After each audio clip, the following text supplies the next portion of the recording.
Guys अभी recently ICICI Prudential AMC के Q1 FY27 के रिजल्ट्स आए हैं और कंपनी ने अपने रेवेन्यूज को 18% से ग्रो किया है। आज की वीडियो में हम एसेट मैनेजमेंट कंपनीज के बिजनेस मॉडल को डिटेल में समझेंगे और साथ में इस कंपनी के रिजल्ट्स को भी एनालाइज करेंगे।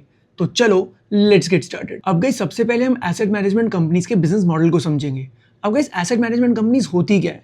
As the name suggest they manage assets. अब गाइस होता क्या है ना, जितने भी इन्वेस्टर्स हैं वो मंथली SIPs करते हैं और वो पैसा कहाँ पे जाता है? म्यूचुअल फंड कंपनीज के पास। और ये म्यूचुअल फंड कंपनीज क्या करती हैं? इनके पास होते हैं फंड मैनेजर्स। फंड मैनेजर्स क्या करते हैं? इन एसेट्स को एलोकेट करते हैं, मतलब जो भी कैपिटल इनके पास आता है उनको अलग अलग जगह पे इन्वेस्ट करते हैं, चाहे वो इक्विटी के अंदर इन्वेस्ट करें या फिर बॉन्ड मार्केट्स के अंदर या डेट इंस्ट्रूमेंट्स के अंदर इन्वेस्ट कर सकते हैं। अब इसको एक एग्जाम्पल से समझते हैं। लेट्स सपोज एक एसेट मैनेजमेंट कंपनी है, उसके पास 50,000 करोड़ ऑफ एसेट्स हैं जिसको वो AUM भी बोलते हैं। AUM क्या होता है? एसेट्स अंडर मैनेजमेंट, मतलब इतना पैसा ये लोग मैनेज कर रहे हैं। अब सिंपल सी बात सोचो, अगर ये इतना पैसा मैनेज करेंगे तो उसके लिए कुछ फीस भी चार्ज करेंगे, तो उस फीस को बेसिकली बोला जाता है टोटल एक्सपेंस रेशियो। मतलब ये समझ लो, लेट सपोज का ये जो अमाउंट है ना दैट इज 2%, मतलब 50,000 का अगर 2% अगर हम कैलकुलेट कर लें तो आता है 1,000 करोड़ रुपीज। मतलब ये जो एसेट मैनेजमेंट कंपनी जो है ना, ये इस पैसे को मैनेज करने के लिए 1,000 करोड़ रुपीज चार्ज कर रही है और ये एक तरह से इनकी इनकम भी हो जाती है। अब एक तरफ तो इन्होंने 1,000 करोड़ रुपीज चार्ज कर लिए जिसको ये अपनी इनकम बोल रहे हैं, लेकिन उसके ऊपर इनके एक्सपेंसेस भी होते हैं। सिंपल सी बात सोचो, अगर एक फंड मैनेजर है और वो इतना पैसा अगर मैनेज कर रहा है तो सिंपल सी बात है उन्हें एक रिसर्च की टीम भी रखनी पड़ेगी जो इस पैसे को मैनेज करने के अंदर हेल्प करेगी। मतलब वो ये बताएगी कि कहां पर पैसा इन्वेस्ट करना चाहिए और कहां पर नहीं करना चाहिए। साथ में क्या होता है ना, नए नए इन्वेस्टर्स को रीच आउट करने के लिए इन्हें बहुत सारे डिस्ट्रीब्यूटर्स को कमीशंस भी देनी पड़ती है। अब आपने बहुत बार देखा होगा कि बहुत सारे म्यूचुअल फंड एडवाइजर्स होते हैं जो आपको एडवाइस करते हैं कि आपको कहां पर इन्वेस्ट करना चाहिए। अब जहां पर भी आप इन्वेस्ट करोगे, जिस कंपनी के म्यूचुअल फंड में भी आप इन्वेस्ट करोगे, वो इनको कमीशंस देती है। इसके साथ इन्हें ब्रोकरेज भी पे करनी पड़ती है। सिंपल सी बात सोचो, अब अगर वो किसी भी एसेट के अंदर इन्वेस्ट करेंगे तो किसी ब्रोकर के थ्रू ही करना पड़ेगा और ब्रोकर भी अपनी फीस लेगा। साथ में क्या होता है, गवर्नमेंट के टैक्सेस भी रहते हैं, इन्हें वो सब भी पे करने पड़ते हैं। तो होता क्या है ना, ये सारे खर्चे भी ना ये इसी पर्टिकुलर इनकम से ही निकालते हैं। अब हो क्या रहा है ना गाइस, लास्ट 4-5 ईयर्स से सेबी जो है ना वो कंसिस्टेंटली टोटल एक्सपेंस रेशियो को कम करती जा रही है और अभी उन्होंने रिसेंटली अप्रैल 2026 के अंदर एक्सपेंस रेशियो को 25 बेसिस पॉइंट से और भी कम कर दिया है और साथ में ये भी बोल दिया है कि आपकी जितनी भी टोटल एक्सपेंस रेशियो है उसको आप क्लियरली डिस्क्लोज करोगे। मतलब आप बताओगे कि आप कितना खर्चा कहां पर कर रहे हो। बेसिकली सेबी ये सब ट्रांसपेरेंसी और कंपेरेबिलिटी को बढ़ाने के लिए कर रही है। अब इस पॉलिसी चेंज को एक एग्जांपल से समझते हैं। गाइस जैसे मैंने आपको भी थोड़ी देर पहले बताया था कि एक AMC है जो 50,000 करोड़ ऑफ एसेट्स को मैनेज कर रही है। उस पॉइंट ऑफ टाइम पे जो टोटल एक्सपेंस रेशियो था ना वो 2% था, तो कंपनी के पास कितना पैसा आएगा? 50,000 का 2% दैट इज 1,000 करोड़। लेकिन अभी सेबी ने क्या किया, इस एक्सपेंस रेशियो को कम कर दिया। लेट सपोज इन्होंने एक्सपेंस रेशियो को रिड्यूस करके 1.5% कर दिया। मतलब जो अब AMC के पास जो इनकम आएगी ना that is going to be 750 crore, that is 50,000 crore जो एसेट्स थे उसका 1.5% विच बिकम्स 750 करोड़। इसका मतलब ये हुआ कि अगर कोई AMC है, अगर वो अपने AUM को इंक्रीज नहीं करेगी तो उसकी इनकम लेवल्स जो है ना वो काफी हद तक गिर जाएंगे। मतलब अगर उन्हें अपने रेवेन्यूज को कंसिस्टेंटली इंक्रीज करना है तो उनको अपने AUM को बहुत ही फास्ट रेट पर ग्रो करना पड़ेगा। अब पहले क्या होता था ना, जितनी भी AMCs होती थी वो बहुत ही हाई फीस चार्ज करती थी, तो अगर उनका AUM नहीं भी बढ़ता था उसके बाद भी वो अपनी अच्छी ग्रोथ दिखा पाती थी। लेकिन इस टाइम पे अगर उन्हें अच्छी ग्रोथ दिखानी है तो उन्हें अपने AUM को बहुत ही फास्ट रेट पर ग्रो करना ही पड़ेगा। अब जितनी भी AMCs है ना उन्हें एक चीज समझ आ चुकी है कि अगर उन्हें यहाँ से ग्रो करना है तो उन्हें स्केल पे वर्क करना पड़ेगा। इसका मतलब उन्हें अपने डिस्ट्रीब्यूशन नेटवर्क को बढ़ाना पड़ेगा और साथ में उन्हें एडवर्टीजमेंट पे भी ज़्यादा खर्चा करना पड़ेगा, क्योंकि जितना वो ज़्यादा खर्चा करेंगे इसके अंदर उतने ही ज़्यादा इन्वेस्टर्स अट्रैक्ट होंगे इनके म्यूचुअल फंड्स के अंदर, और जितने इन्वेस्टर्स इनके म्यूचुअल फंड्स में अट्रैक्ट होंगे उतना ही इनका AUM बढ़ेगा और जितना AUM बढ़ेगा उतने इनके रेवेन्यू ग्रोथ हो पाएगी। तो गाइस अगर आज किसी भी AMC कंपनी को ग्रो करना है तो उसको 3 चीज़ों के बारे में ध्यान रखना पड़ेगा। एक है डिस्ट्रीब्यूशन, ब्रांड और परफॉर्मेंस। डिस्ट्रीब्यूशन का मतलब डिस्ट्रीब्यूशन नेटवर्क हो गया, मतलब कितने म्यूचुअल फंड एडवाइजर्स हैं जो आपके म्यूचुअल फंड को रेकमेंड कर रहे हैं।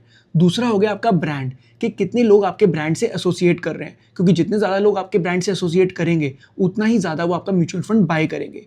And the last thing is performance. Obviously you have to perform well as well. अगर आपकी परफॉर्मेंस अच्छी होगी तो इन्वेस्टर्स आपके फंड में इन्वेस्ट करना चाहेंगे, जिसकी वजह से आपका AUM बढ़ सकता है। अब गाइस बात करते हैं ICICI प्रूडेंशियल AMC के बारे में। ICICI प्रूडेंशियल AMC जो है ना उसके पास ये सारे फीचर्स है। कहने का मतलब क्या, उसके पास अच्छा डिस्ट्रीब्यूशन नेटवर्क भी है। जैसे एक बात समझो, आईसीआईसीआई प्रूडेंशियल जो है ना वो आईसीआईसीआई बैंक को लेवरेज करता है। कहने का मतलब ये कि आईसीआईसीआई बैंक के जितने भी कस्टमर्स हैं, आईसीआईसीआई प्रूडेंशियल एएमसी जो है ना उनको अपने म्यूचुअल फंड्स को सेल कर सकती है, तो उन्हें एक बहुत बड़ा नेटवर्क मिल जाता है जो कि उनकी एडवांटेज में वर्क करता है। सेकंड थिंग, ब्रांड भी इनका बहुत अच्छा है क्योंकि आईसीआईसीआई बैंक अपने आप में काफी नोन नेम है। And the third thing is performance. अब आईसीआईसीआई प्रूडेंशियल जो है ना उसकी जो परफॉर्मेंस है वो बाकी कंपनी से बहुत ज्यादा बेटर भी है। इसकी वजह से हो क्या रहा है, इन तीनों फैक्टर्स की वजह से आईसीआईसीआई प्रूडेंशियल जो है ना इस पर्टिकुलर रेस के अंदर जीत रहा है। और over the last few years इसका एयूएम जो है वो ऑन एन एवरेज 23 से 25% की रेंज में ग्रो किया है, विच इज रियली गुड। साथ में इस कंपनी का एएमसी बिजनेस में 13.5% का मार्केट शेयर भी है, which is highest among its peers. Although ये सारी एडवांटेजेस एचडीएफसी एएमसी के पास भी हैं, मतलब उनके पास भी एचडीएफसी बैंक का नेटवर्क है, साथ में क्या है उनके पास भी अच्छा ब्रांड भी है, लेकिन उनकी परफॉर्मेंस जो है ना वो आईसीआईसीआई से थोड़ी सी कम है। इसकी वजह से हो क्या रहा है, they are consistently losing market share to ICICI Prudential AMC. आज एचडीएफसी एएमसी का जो मार्केट शेयर है ना दैट इज 11.5% और इनका एयूएम जो है ना वो 18-19% पे ग्रो कर रहा है। मतलब आईसीआईसीआई का कितने पे कर रहा था, 23 से 25% के बीच में, इनका 18-19% पे ही ग्रो कर पा रहा है। मतलब ये उतना फास्ट नहीं ग्रो कर पा रहे कंपेयर टू आईसीआईसीआई। अब गाइस चलते हैं आईसीआईसीआई प्रूडेंशियल एएमसी के Q1 FY27 के रिजल्ट्स पे। अब गाइस जैसे मैंने आपको बताया कि इसने रेवेन्यू ग्रोथ जो है ना 18% की दिखाई है इस पर्टिकुलर क्वार्टर के अंदर। अब गाइस अगर देखा जाए तो अभी मैंने आपको थोड़ी देर पहले ये बोला था कि आईसीआईसीआई जो है ना उसने अपनी जो ग्रोथ रेट जो दिखाई है एयूएम के अंदर दैट इज अराउंड 23 से 25% के बीच में, लेकिन इस क्वार्टर के अंदर इनकी जो ग्रोथ रेट है वो सिर्फ 18% की आई। लेकिन इसका एक बहुत स्ट्रॉन्ग रीजन है गाइस, अभी आपको ये पता ही है कि अभी मिडिल ईस्ट के अंदर क्राइसिस हुआ था। मार्च के बाद हुआ क्या, मार्केट जो थी ना वो बहुत ज्यादा डाउन चली गई थी and investors were panicking at that point in time. उसकी वजह से क्या हुआ, अप्रैल और मई मंथ के अंदर एसआईपीज जो थी ना वो थोड़ी कम हो गई, लेकिन जून के अंदर अगेन इट हैज रीबाउंडेड, मतलब अराउंड 26% का जंप आया month on month and the SIP number came back to 31,700 crore. तो गाइस अब आपको ना एक बात समझनी पड़ेगी, एक ऐसी कंपनी जो इतने टर्मोइल के बाद भी 18% पे ग्रो कर सकती है, तो आप ये समझ लो कि गोइंग फॉरवर्ड इनकी जो अर्निंग विजिबिलिटी है ना वो ऑलरेडी बहुत स्ट्रांग है, क्योंकि एसआईपी जो है ना वो इंडिया के बिहेवियर के अंदर ऐड हो चुका है। कहने का मतलब it is a behavioural shift. अब ऐसा नहीं हो सकता कि एकदम से एसआईपी की डिमांड कम हो जाएगी, क्योंकि लास्ट 15 ईयर से सेबी जो है ना वो कंसिस्टेंटली वर्क कर रही है कि इन्वेस्टर्स के अंदर ना एसआईपी की अवेयरनेस को इंक्रीज करी जाए and now it has become a behavioural change. और जैसे ये चेंज हो चुका है ना, अब एसआईपी जो है वो consistently over the next 2-3 decades consistently Indians करते ही रहेंगे,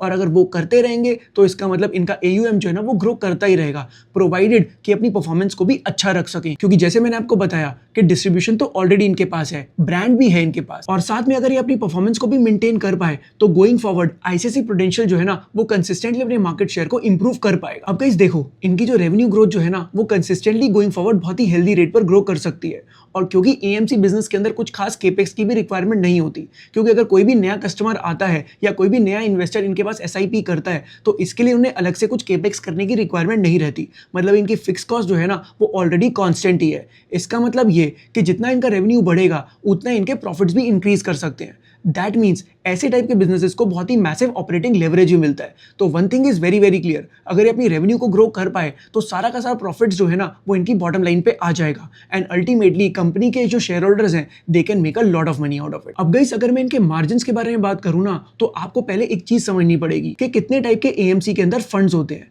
देखो, एक फंड होता है डेट फंड। डेट फंड मतलब क्या होता है, बॉन्ड मार्केट्स के अंदर इन्वेस्ट कर दिया जाता है। अब इन फंड्स के अंदर क्या होता है ना, जो फंड मैनेजर जो होता है, क्योंकि उसे ज्यादा चेंजेस नहीं करने पड़ते, क्योंकि बॉन्ड मार्केट जो होती है ना वो इतनी वोलेटाइल नहीं होती, उसमें इतना रिस्क नहीं होता। अब उतना रिस्क नहीं होता तो उसके अंदर रिटर्न्स भी होते हैं ना वो काफी लिमिटेड ही होते हैं। अब अगर रिटर्न लिमिटेड होंगे तो वो एक्सपेंस रेशियो भी ज्यादा चार्ज नहीं कर सकते। तो डेट फंड्स के अंदर ना इतनी एक्सपेंस रेशियो नहीं मिल पाती, जिसकी वजह से इतनी इनकम नहीं होती। दूसरे फंड्स होते हैं that is equity funds. Equity funds के अंदर क्या है, क्योंकि वो सारा पैसा कहां पे इन्वेस्ट होता है, स्टॉक मार्केट्स के अंदर पैसा इन्वेस्ट होता है। अब वहां पर वोलेटिलिटी ज्यादा है, इसका मतलब जितने फंड मैनेजर्स जो है ना उनकी एक्सपर्टीज ज्यादा रिक्वायर्ड रहती है, जिसकी वजह से इनका एक्सपेंस रेशियो भी ज्यादा रहते हैं। और अगर एक्सपेंस रेशियो ज्यादा होगा तो इसका मतलब फंड की इनकम भी ज्यादा ही होगी। थर्ड टाइप होता है हाइब्रिड फंड्स। अब हाइब्रिड फंड्स क्या होते हैं, जिसके अंदर डेट और इक्विटी दोनों के फीचर्स होते हैं। मतलब इसमें थोड़ा पैसा डेट के अंदर लगता है और थोड़ा पैसा इक्विटी के अंदर, इसलिए इसकी जो एक्सपेंस रेशियो जो होती है ना वो डेट फंड से ज्यादा होती है और इक्विटी फंड से कम होती है। अब आईसीआईसीआई का जो मेजर फोकस है ना वो इक्विटी और हाइब्रिड फंड्स के अंदर है, जिसके अंदर मार्जिन्स बेटर होते हैं। तो गाइस एक चीज आपको समझनी पड़ेगी कि कंपनी का जो रेवेन्यू ग्रोथ जो है ना वो गोइंग फॉरवर्ड काफी अच्छे रेट पर हो सकती है। केपेक्स की इनको कुछ ज्यादा रिक्वायरमेंट है नहीं और साथ में इनके मार्जिन्स भी गोइंग फॉरवर्ड इंप्रूव कर सकते हैं। तो इस हिसाब से ना ये कंपनी गोइंग फॉरवर्ड काफी अच्छा परफॉर्म कर सकती है। लेकिन गाइस वही वाली बात है, the company needs to be tracked, और अगर मैनेजमेंट इसी तरीके से एग्जीक्यूट करती रही then this company can become a potential multibagger. लेकिन इसको ट्रैक करेंगे कैसे? That is exactly what we teach in our equity research boot camp, जहां पे हम आपको कंसिस्टेंटली वो बताएंगे कि क्या क्या पैरामीटर्स आपको चेक करने पड़ते हैं टू एनालाइज कि कौन सी कंपनी गोइंग फॉरवर्ड अच्छा कर सकती है और कौन सी नहीं कर सकती, किसकी वैल्यूएशन किस तरीके से करनी है, जो कि बहुत इंपॉर्टेंट डिसीजंस होते हैं। तभी आप एक कंपनी के अंदर इन्वेस्ट कर पाओगे, so you could stay long term in a company and make great returns out of it. तो आई होप आपको आज का वीडियो अच्छा लगा होगा। If you like this video, then don't forget to like, share and subscribe to the channel. I'll see you in the next one.